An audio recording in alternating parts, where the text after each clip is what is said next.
Tila nagpapahalata ng personal na puot at galit ang presidente ng Miss Grand International sa mga Pinoy pageant fans at napaglaruan na naman ang kinatawan ng bansa sa patimpalak na kung saan di pumasok sa top 20. Nabigo si Miss Grand Philippines Nikki De Mora nakapasok sa semifinals kahit nagpapakita siya ng kahusayan ng ganda at talino. Hindi nababura sa isipan ng mga Pinoy pageant fans ang personal na alitan. Halata ng personal na pag-atake ni Nawat Sir Grisel kontra sa mga Pinoy fans kaya hangad nila na ipadeklara ang presidente na persona non grata.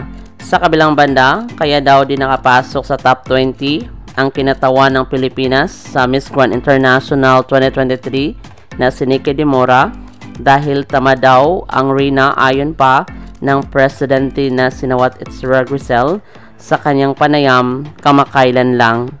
Maraming salamat sa panunood. Para maging updated ka, huwag kalimutang mag-subscribe.